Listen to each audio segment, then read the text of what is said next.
Hello दोस्तों, आप लोग मुझे इंस्टाग्राम, फेसबुक और ट्विटर पे भी फॉलो कर सकते हैं, जहां रेगुलर कंटेंट के साथ साथ आपको मिलेंगे कुछ मज़ेदार अपडेट्स और बोनस कंटेंट।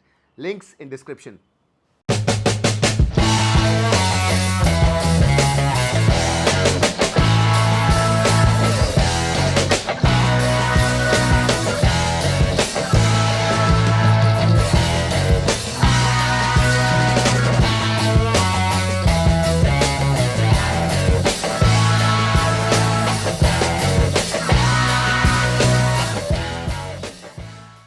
जब गांव खेड़ों की बात होती है तो स्कॉर्पियो से ज्यादा मजबूत, टिकाऊ और खराब रास्तों पर चलने के लिए बना एसयूवी आपको शायद ही कोई मिलेगा। और स्कॉर्पियो एन जब से आया है तब से उसकी वेटिंग बहुत लंबी चालू है। बहुत सारे लोग उसे खरीदना चाहते हैं, लेकिन अभी भी पुराने स्कॉर्पियो के जो चाहने वाले हैं, जो फैंस हैं, वो ज्यों के त्यों बरकरार है। महिंद्रा ने इस चीज को समझा है और जो स्कॉर्पियो था उसे कुछ बदलाव करके, छोटे बदलाव नहीं, काफी बड़े बदलाव हैं, काफी सारे चेंजेस करके एक नए रूप में प्रस्तुत किया है। तो आज मैं फटाफट आपको ये बताऊंगा कि यहाँ पर सबसे पहली बात तो चेंजेस क्या क्या हैं और उन चेंजेस का फर्क इस एसयूवी पे क्या पड़ा है, और अगर आप इसे स्कॉर्पियो एन से कंपेयर करते हैं तो इन दोनों गाड़ियों में कितना फर्क है और कौन सी गाड़ी आपको लेनी भी चाहिए। तो अगर आप इसे कंसिडर कर रहे हैं, यानी कि पुरानी स्कॉर्पियो जिसे अब स्कॉर्पियो क्लासिक कहा जाता है, तो यहाँ पर आपके पास देखने लायक क्या क्या चीजें हैं और आपको ये लेनी चाहिए या फिर स्कॉर्पियो एन। चलिए शुरू करते हैं। अब देखिए, ये जो ऊपर बॉनेट के ऊपर स्कूप था, ये पहले भी था और अभी भी है, लेकिन इसके नीचे जैसे ही आप आते हैं तो बहुत सारे चेंजेस अब यहाँ पे किए गए हैं। ये 6 स्लैट्स जो हैं ये नए हैं, इस पे एक क्रोम नया है। जो लोअर वेरिएंट है S1, यानी कि ये S11 है और एक S1 नहीं, सिर्फ S नाम है उसका, उस पर आपको ये स्लैट्स तो मिलेंगे लेकिन ये क्रोम नहीं मिलेगा। ये जो नया लोगो है, ट्विन पीक्स लोगो जिसे महिंद्रा कहता है, ये भी यहाँ पर नया दिया गया है। इसके अलावा अगर आप ये बम्पर की स्टाइलिंग भी देखेंगे तो ये जो ब्रिज आप देख रहे हैं ये पहले छोटा था और ये निचला बम्पर जो था ये ज्यादा ऊपर तक आता था, तो इसका भी स्टाइल चेंज किया गया है। और ये नीचे जो आपको सैटिन सिल्वर एक बम्पर के ऊपर एडॉर्नमेंट, यानी कि जो आभूषण नजर आ रहा है, ये भी एक नया है। इसके अलावा ये जो डीआरएल है और ये जो फॉग लैंप है, इसकी भी पोजीशन और स्टाइलिंग जरा चेंज करी गई है, थोड़ा पहले से ज्यादा स्मार्ट अब ये लगता है। साइड से डिजाइन में बहुत ज्यादा फर्क नहीं है, लेकिन तो भी कुछ बदलाव। ये जो क्लैडिंग है साइड में, ये जरा अलग स्टाइलिंग की है, लेकिन बड़ा चेंज है ये व्हील्स। ये 17 इंच के 2 टोन व्हील्स हैं, पहले यहाँ पर सिंगल टोन व्हील था और ये देखने में पहले से ज्यादा अच्छा लगता है। काला कलर जो है ये स्कॉर्पियो के चाहने वालों का सबसे ज्यादा फेवरेट कलर था और यहाँ पर भी ये नापोली ब्लैक जो है ये देखने में बड़ा ही शानदार लगता है। अब मैं आपको ये बता दूं कि स्कॉर्पियो एन जो है वो इस गाड़ी से ज्यादा बड़ी है, उसकी लंबाई इससे ज्यादा है, उसकी चौड़ाई भी इससे ज्यादा है, उसका व्हील बेस भी इससे ज्यादा लंबा है। यानी कि अगर आप गाड़ी की डायमेंशंस की बात करें कि कितने लोग अंदर बैठ सकते हैं या फिर स्पेस कितना है, ये सब चीजें स्कॉर्पियो एन में ज्यादा है। लेकिन जैसा कि आप यहाँ पे देख रहे हैं, ये एक स्टेप रूफ है, तो इसके कारण यहाँ पर जो इस गाड़ी की हाइट है वो स्कॉर्पियो एन से ज्यादा है। यानी कि देखने में अगर ऊंचाई की बात करें, दोनों गाड़ियों को आजू बाजू खड़ा कर दें, तो ये जो गाड़ी है ये जरा ज्यादा ऊंची लगती है। एक और जो खास चीज है वो ये है कि सबसे पहले जब स्कॉर्पियो आई थी तो ये आधा गिटार जैसा जो टेल लैंप था ये उस वक्त इस गाड़ी में आता था, लेकिन जो इससे पिछली वाली स्कॉर्पियो थी वहां पर इसे ऑल ब्लैक कर दिया गया था। लेकिन यहाँ पर ये जो एक वर्टिकली स्टैग्ड टेल लैंप का स्टाइल है वो वापस आ गया है और मेरे ख्याल से देखने में अच्छा लगता है। इसके अलावा पीछे से कुछ खास चेंजेस नहीं है। यहाँ पर ये टॉप ऑफ द लाइन जो सबसे ऊपर वाला S11 वेरिएंट है, इसलिए यहाँ पर ये S11 की आपको ब्रांडिंग मिलती है, लेकिन जो महिंद्रा का नया ट्विन पीक्स लोगो है वो यहाँ पर आपको मिलता है। ये स्टेप है और हमारे पास जो गाड़ी आई है ये सबसे पीछे बेंच सीट वाली आई है। यहाँ पर आपको जंप सीट भी मिलता है, यानी कि अगर आप चाहें तो इसे इस तरह से ले सकते हैं कि आगे 2 पैसेंजर्स बैठेंगे, बीच में देखिए यहाँ पर आपको कैप्टन सीट नजर आ रही होंगी, यहाँ पर आप बेंच सीट ले सकते हैं और उसके बाद पीछे जंप सीट जो फोल्डिंग सीट्स आती हैं वो आएंगी। यहाँ पर बीच में 2 कैप्टन सीट्स हैं और पीछे आपको ये बेंच सीट मिलेगी। यहाँ पर देखिए सामान रखने के लिए बहुत ज्यादा जगह नहीं है, आपको इसे गिराना पड़ेगा नीचे कुछ इस तरह से। ये पूरा अभी नीचे नहीं जा रहा है क्योंकि सीट आगे है, लेकिन फिर आपके पास थोड़ा सामान रखने के लिए जगह हो जाएगी। अगर आप इसे पूरा पीछे करके रखेंगे तो यहाँ पर देख लीजिए इतनी ही जगह है और थोड़ा यहाँ पर भी रेसेस है, यानी कि आप सामान अगर डालते हैं यहाँ पर तो मेरे ख्याल से 2 मीडियम साइज सूटकेस आपके आ सकते हैं, उससे ज्यादा जगह यहाँ पर आपको नहीं मिलेगी। तो बाहरी बदलाव ये सब हैं, और अगर आप इसे सच पूछिए तो पुराने स्कॉर्पियो से अगर कंपेयर करें तो बहुत ज्यादा यहाँ पर चेंजेस नहीं है, लेकिन तो भी सामने से ज्यादा स्मार्ट लग रही है, और साइड से जो व्हील्स हैं ये भी इसे थोड़ा ठीक ठाक प्रेजेंट कर रहे हैं। अंदर भी काफी सारे चेंजेस हैं, चलिए देखते हैं क्या है। अब देखिए अंदर बहुत सारे चेंजेस हैं, लेकिन उससे पहले मैं आपको ज्यादा जरूरी बात बताता हूँ कि ये जो सब चेंजेस किए हैं महिंद्रा ने, ये सिर्फ कॉस्मेटिक नहीं है, यहाँ पे बहुत बड़े बड़े बदलाव किए गए हैं। सबसे बड़ा जो चेंज है वो ये है कि जो नई जनरेशन वाला 2.2 लीटर डीजल एमहॉक इंजन है वो यहाँ पर अब डाल दिया गया है, पुराने इंजन को रिप्लेस कर दिया गया है, और उसका फर्क यहाँ पर आपको दिख रहा होगा। देखिए अभी गाड़ी आइडल कर रही है, आपको इंजन की आवाज आ रही होगी, लेकिन किसी भी तरह का कोई जो वाइब्रेशन होता है गियर लेवर के ऊपर वो नहीं आ रहा। जनरली आपने देखा होगा कि इस तरह से गाड़ियों के अंदर जो गियर लेवर हिलता है, स्टीयरिंग हिलता है, लेकिन ये जो नया इंजन है ये बहुत रिफाइंड है। साथ ही ट्रांसमिशन जो है यहाँ पर ये भी अब नया है, और ये अब केबल ऑपरेटेड है, तो इसके लिए यहाँ पर जो स्मूथनेस है उसमें बहुत फर्क आ गया है।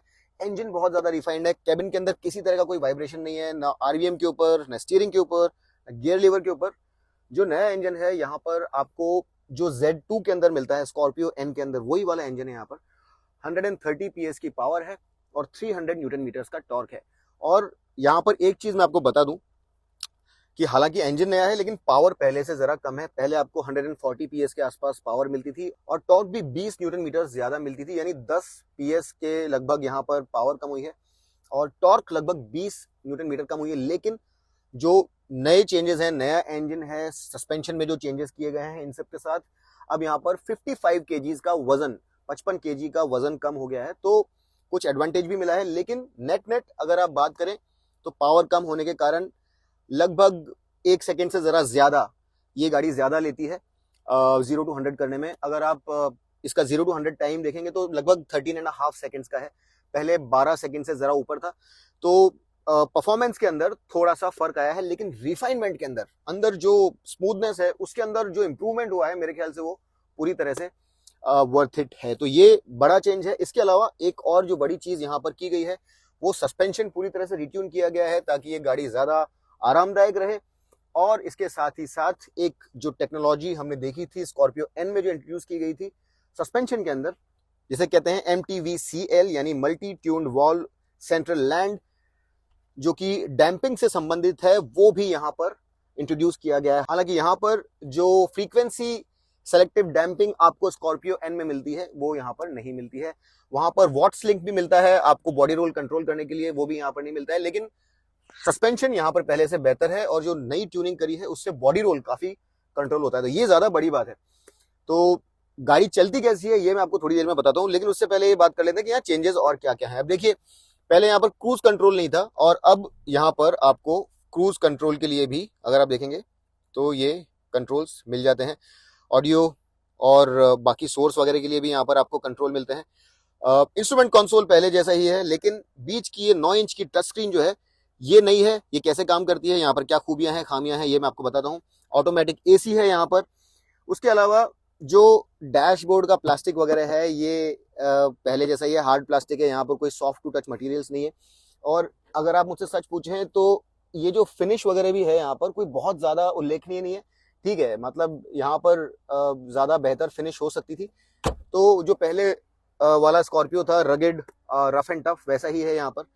मेरी शिकायत यह है कि अगर आप डोर पैनल को देखेंगे तो यहाँ पर बॉटल रखने के लिए जगह नहीं है, और इतना बड़ा SUV होने के बावजूद यहाँ पर कोई जो स्टोरेज एरियाज होते हैं वो बहुत ज्यादा बड़े नहीं है। अब यहाँ पर एक छोटा सा स्लॉट है जहां पर आप अपना शायद सेलफोन रख सकते हैं, और ये रबराइज्ड मैट यहाँ पर देकर रखा है। लेकिन एक बड़े SUV में आप चाहते हैं कि आपके पास एक बड़ा बिन हो। मिसाल के तौर पे यहाँ पर अगर आपको साइड में अगर ब्रिजेस मिल जाते तो शायद ये पूरा जो एरिया है बिन बन जाता। यहाँ पर भी मुझे कुछ स्पेस नजर आ रहा है, तो बेहतर तरीके से यूटिलाइज किया जा सकता था इसको, लेकिन नहीं किया गया है। यहाँ पर आपको एक USB सॉकेट मिल जाएगा, एक 3.5 mm जैक मिल जाएगा, ब्लूटूथ से कनेक्टिविटी मिल जाती है आपको। ऑटोमेटिक AC जो है अच्छी बात है, और AC काफी अच्छे से ठंडा भी करता है। मिरर यहाँ पर आपका मैनुअल है। स्टीयरिंग जो है ये सिर्फ टिल्ट एडजस्टेबल है, टेलीस्कोपिक नहीं है। 2 एयरबैग मिलेंगे आपको, और एक और बड़ी चीज इलेक्ट्रॉनिक्स जो होते हैं, ट्रैक्शन कंट्रोल हो गया आपका, हिल डिसेंट कंट्रोल हो गया, electronic brake force distribution, brake assist, hill hold, इस तरह की जो सारी चीजें हैं वो आपको यहाँ पर नहीं मिलती हैं। 2 एयरबैग्स। तो बेसिक सेफ्टी है यहाँ पर। सेफ्टी के मामले में मैं ये नहीं कह सकता कि बहुत ज्यादा यहाँ पर कुछ इंप्रूवमेंट हुआ है। ग्लव बॉक्स मैंने अभी आपको दिखाया था, और ये छोटा ग्लव बॉक्स है, कूल्ड भी नहीं है। ड्राइवर्स की सीट जो है ये हाइट एडजस्टेबल है, और सामने दोनों आर्मरेस्ट मिलते हैं आपको। 2 स्टोरेज बिन्स हैं यहाँ पर, एक आप वाटर बॉटल होल्डर के तौर पे यूज कर सकते हैं, और ये जो है ये एक छोटा कप होल्डर है। इसके अलावा सब कुछ बड़ा बेसिक है। ये जो हैंड ब्रेक है ये भी जैसा पुरानी गाड़ियों में हैंड ब्रेक आता था वैसा ही है। सीट्स का जो थाई सपोर्ट है ये काफी अच्छा है और काफी आगे तक जाता है। तो लंबे रास्तों पर जिन लोगों को लॉन्ग डिस्टेंस ड्राइविंग के लिए कंफर्टेबल सीट चाहिए, उनको यहाँ पर कोई प्रॉब्लम नहीं होगी। सीट के ऊपर आपको ये टेक्सचर भी मिलता है, फैब्रिक सीट है। और जैसा मैंने आपको पहले बताया, यहाँ पर S और S11 में बहुत सारे बदलाव हैं, बहुत फर्क है। तो वहां पर आपको ये जो इंटीरियर है काफी अलग लगेगा, तो वो मैं आपको एक दूसरे वीडियो में बताऊंगा। यहाँ पर ये एक सनग्लासेस होल्डर भी है, और ये वैनिटी मिरर भी है, लाइट नहीं है। इंटीरियर में जो चेंजेस हैं वो कोई बहुत ज्यादा नहीं है, और जो मैंने अभी आपको सब कुछ दिखाया है मोटे तौर पर यही सब है। ज्यादा जरूरी वीडियो इंटीरियर के हिसाब से मेरे ख्याल से S वर्सेस S11 वाला रहेगा। हेडरूम काफी अच्छा है, व्यू चारों तरफ का बहुत अच्छा है, RVM जो है अच्छे से काम करते हैं, पीछे का दृश्य बहुत अच्छे से नजर आता है। लेकिन ओवरऑल आपका जो टच एंड फील है वो बहुत ज्यादा प्रीमियम नहीं है। अब ये 9 इंच का जो स्क्रीन है यहाँ पर, ये बड़ा चेंज है, और ये स्क्रीन जो है ये काफी हाई रेजोल्यूशन है, देखने में काफी अच्छा लगता है। लेकिन यहाँ पर जो फीचर्स हैं बहुत ज्यादा नहीं है, तो यहाँ से उम्मीद जो है आप अपनी जरा कम ही रखिए। पहले मैं आपको कैमरा दिखा देता हूँ कि जो रियर व्यू कैमरा है वो कैसा है। तो जैसा देख सकते हैं यहाँ पर आपके पास गाइड लाइंस है, लेकिन जो रेजोल्यूशन है वो बहुत ज्यादा अच्छा नहीं है। ये जरा और बेहतर, जरा रिच हो सकता था। लेकिन जो स्क्रीन है ये खुद अपने आप में काफी ठीक है। यहाँ पर आपके पास म्यूजिक कनेक्ट करने के लिए है ऑप्शन, ब्लूटूथ के साथ आप रेडियो कनेक्ट कर सकते हैं। यहाँ पर USB है, एक 3.5 mm जैक है। लेकिन यहाँ पर वायरलेस तो छोड़ दीजिए, नॉर्मल एंड्रॉइड ऑटो और एप्पल कारप्ले भी नहीं है। साथ ही उसका कॉम्पेंसेट करने के लिए यहाँ पर आपको स्क्रीन मिररिंग दी गई है, और ये नेविगेशन ऐप जो है ये आपको मेरे ख्याल से कार्बिट लिंक के थ्रू है, ये रजिस्टर करना होता है। यहाँ पर ये रजिस्टर्ड नहीं है, तो ये यहाँ पर अभी फिलहाल काम नहीं कर रहा है। बट यहाँ पर एक नेविगेशन का ऑप्शन आपको दिया जरूर गया है। ओवरऑल यहाँ पे टच रिस्पॉन्स काफी अच्छा है, उससे मुझे कोई प्रॉब्लम नहीं है। लेकिन एंड्रॉइड ऑटो और एप्पल कारप्ले होता तो ज्यादा अच्छा होता। यहाँ पर आपको जो स्कॉर्पियो एन के अंदर कनेक्टेड कार फीचर्स मिलते हैं वो भी यहाँ पर नहीं मिलते हैं, यानी कि जियो फेंसिंग और ये जो सारी नई कनेक्टेड कार फीचर्स आती हैं वो भी यहाँ पर आपको नहीं मिलेंगी। इस सब के अलावा जो साउंड क्वालिटी है वो भी एवरेज है, कुछ खास नहीं है।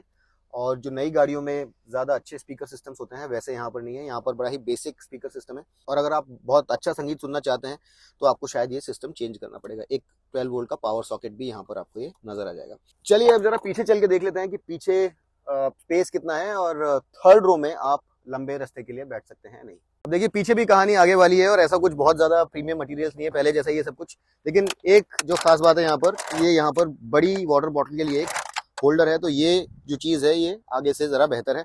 और ये एक छोटा स्लॉट है, यहाँ पर आप कुछ जाने क्या मेरे ख्याल से ये सेलफोन के लिए तो सफिशिएंट नहीं है, लेकिन कुछ छोटा आइटम अगर आप यहाँ पे रखना चाहते हैं तो रख सकते हैं। हालांकि फ्रंट सीट के बैक में यहाँ पर आपको सेलफोन के लिए जगह मिलती है, और उस तरफ अगर आप देखेंगे तो सीट बैक में और भी जगह है। अब अगर आपको पीछे जाना है तो हम लोग सबसे पहले पीछे ही जाकर के देखते हैं, क्योंकि थर्ड रो आप में से कई लोगों के लिए ज्यादा इंपॉर्टेंट होती है। तो वहां जाने के लिए ये देखिए, ये यहाँ पर एक लेवर है, और इसे आपको इस तरह से प्रेस करना है, और फिर ये सीट जो है टिल्ट हो जाएगी, और आप उसके बाद अंदर प्रवेश कर सकते हैं। और ये देखिए, अंदर प्रवेश करना बहुत ज्यादा डिफिकल्ट नहीं है। लेकिन मैं आपको कुछ और भी दिखाना चाहता हूं, और वो ये है कि जैसे आप देख रहे हैं बीच में आयल जो है ये काफी चौड़ा है, और अगर आप अंदर एंटर करने के लिए नॉर्मली यहां से जाकर के आयल के थ्रू भी आना चाहते हैं तो आ सकते हैं। अब ये जो सीट है ये मेरे ख्याल से कुछ ज्यादा ही रिक्लाइंड है, इसे मैं इसकी नॉर्मल पोजीशन में कर देता हूं। और अब जैसा आप देख रहे हैं हेडरूम की कोई कमी नहीं है, लेकिन नी रूम यहां पर बहुत ही लिमिटेड है। अब यहां पर मैं आपको ये क्लियर कर दूं कि ड्राइवर सीट मेरी सीटिंग पोजीशन पे है, तो मैं एक काम करता हूं, मैं यहां पर बैठ जाता हूं, और मिसाल के तौर पे अगर मैं यहां बैठा होता और मेरे सामने वाले पैसेंजर को मैं रिक्वेस्ट करता कि जरा आपकी सीट आगे ले लीजिए, तो शायद मैं इतनी सीट आगे और ले लेता, क्योंकि मेरे नीज अभी भी सामने रब नहीं कर रहे हैं। तो मैं शायद इतना तो मेरे पीछे वाले पैसेंजर के लिए कर ही सकता हूं। और उसके बाद पीछे मेरे पास ठीक ठाक नी रूम हो जाएगा जहां पर मेरे नी जो है बहुत जोर से इस सीट बैक के साथ रब नहीं कर रहे हैं। लेकिन चूंकि यहाँ पर आपके पास बहुत ही बड़ा आयल है तो आप यहाँ पर अपना पैर आगे भी कर सकते हैं। मेरे ख्याल से ये जो सीट हाइट है ये अच्छा है। जनरली इस तरह के एसयूवीज में सीट बहुत नीचे होती है तो आपके जो घुटने हैं वो और ज्यादा ऊपर की तरफ पॉइंट करते हैं और बहुत अनकंफर्टेबल हो जाता है। तो उस लिहाज से यहाँ पर कुशनिंग भी ठीक ठाक है और ये सीट बहुत ज्यादा बुरी नहीं है, लेकिन ये लॉन्ग डिस्टेंस के लिए भी नहीं है। फॉर एग्जांपल अगर आप इनोवा में बैठे हैं तो वहां पर आपको ज्यादा स्पेस मिलेगा, ज्यादा कंफर्ट मिलेगा और बहुत लंबे डिस्टेंसेस पर आप इनोवा की थर्ड सीट पर बैठ सकते हैं। यहाँ पर हालांकि अगर आप देखेंगे तो जगह 3 लोगों के लिए है, तो 2+2+ एक्चुअली 3 लोगों के लिए यहाँ पर जगह है। हालांकि ये यहाँ पर हेडरेस्ट नहीं है, लेकिन 3 लोगों के लिए जगह दी गई है। तो शॉर्ट जर्नीज के लिए या फिर अगर आप आदतन हैं, जैसे अमूमन हमने देखा है गांव के लोग माइंड नहीं करते हैं अगर थोड़ी कंजेस्टेड स्पेस में भी उनको ज्यादा लंबे डिस्टेंस के लिए लेके जाए तो 3 लोग भी यहाँ पर अगर रूरल एनवायरनमेंट से हैं और जिन्हें आदत है इस तरह से ट्रैवल करने की, वो भी बिठाए जा सकते हैं। मैं ये सजेस्ट नहीं करूंगा कि वो यहाँ पर बैठें और बहुत लंबे डिस्टेंस के लिए जाएं। अब पीछे वाली जो विंडोज हैं ये हालांकि प्रॉपर्ली स्लाइडिंग नहीं है, लेकिन यहाँ पर ये ऑप्शन आपको जरूर मिलता है कि आप इन्हें इस तरह से वेंटिलेशन के लिए खोल दें ताकि बाहर की हवा अंदर आए। और ये विंडो बहुत बड़ी है तो बाहर का दृश्य बहुत अच्छे से नजर आता है। ऐसा नहीं लगता है आपको कि किसी कोने में घुसेड़ दिया गया है जहां पर आप ठीक से देख नहीं पा रहे हैं। तो यहाँ पर आपको खुला खुला महसूस जरूर होगा और वेंटिलेशन के लिए यहाँ पर ये जगह भी दी गई है। इसके अलावा ये डोर हैंडल है, ये यहाँ पर लाइट है, 2 हेडरेस्ट है और ये यहाँ पर आपको एक आर्म रेस्ट भी मिलता है जो कि अगर 2 लोग बैठे हैं तो इसे आराम से बैठने के लिए इस्तेमाल कर सकते हैं। इसके अलावा ये 2 सीट बेल्ट्स हैं, एक इधर और एक इधर। अगर जंप सीट आप लेंगे तो जंप सीट इस तरह से खुलती है और वहां पर भी सीट बेल्ट आपको मिलती है। चलिए अब बारी है इस सीट की, और मेरे ख्याल से एक स्कॉर्पियो के लिए यहाँ पर ठीक ठाक स्पेस है, सबसे ज्यादा कंफर्टेबल नहीं है। यहाँ पर आपको अलग से कोई एसी वेंट्स भी नहीं मिलते हैं। एसी वेंट्स जो है वो जो सेंट्रल एसी वेंट्स है वहीं से आपको पीछे तक हवा आती है। एसी स्ट्रांग है तो कोई प्रॉब्लम मेरे ख्याल से ज्यादा नहीं होना चाहिए, लेकिन डेडिकेटेड एसी वेंट आपको यहाँ पर नहीं मिलता है। अब ये जो सीट थी ये मैंने आगे की थी और इसे आप इतना पीछे ले सकते हैं और ये मेरी ड्राइविंग पोजीशन है। एडजस्टेबल हेडरेस्ट यहाँ पर आपको मिलता है, आर्मरेस्ट भी मिलता है अगर आप S11 वेरिएंट ले रहे हैं तो। और यहाँ पर मेरे ख्याल से जो नी रूम है ये अगर आप बहुत ज्यादा लंबे हैं, अगर ड्राइवर बहुत लंबा है और आप भी बहुत लंबे हैं तो शायद आपको तकलीफ हो, लेकिन मेरे कद के लिए जो कि 5 फुट 10 इंच है ये ठीक है। मैं कंप्लेन नहीं कर रहा हूँ क्योंकि इस सीट के नीचे भी काफी सारा स्पेस है तो आप अपना पैर आराम से मूव कर सकते हैं। एसी वेंट है, यहाँ पर 2 कप होल्डर्स भी आपको दिए गए हैं और ये इतना स्पेस है यहाँ पर कि आप कुछ सामान भी रखना चाहें तो यहाँ पर रख सकते हैं। किसी तरह का कोई हम्प नहीं है यहाँ पर।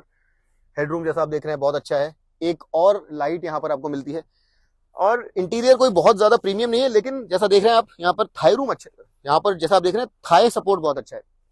तो कंफर्ट के मामले में जो सीट्स हैं ये काफी अच्छी हैं। शोल्डर के लिए भी सपोर्ट अच्छा है। आप अगर बहुत अच्छे से बिल्ट है तो भी यहाँ पर बैठेंगे तो आपको तकलीफ नहीं होगी। काफी बड़ी खुली खुली गाड़ी है और अगर आपको एक बड़ी खुली खुली सी गाड़ी चाहिए तो ये आपको निराश नहीं करेगी। हालांकि जो एमिनिटीज यानी कि जो फीचर्स होते हैं और जो क्रीचर कंफर्ट्स होते हैं या फिर जो सॉफ्ट टू टच मटेरियल्स होते हैं जो नई लग्जरी गाड़ियों के अंदर या फिर जो नई प्रीमियम गाड़ियों के अंदर जो फीचर्स आते हैं वो सब यहाँ पर नहीं है, लेकिन स्पेस के लिहाज से और सीट्स के कंफर्ट के हिसाब से ये ठीक है।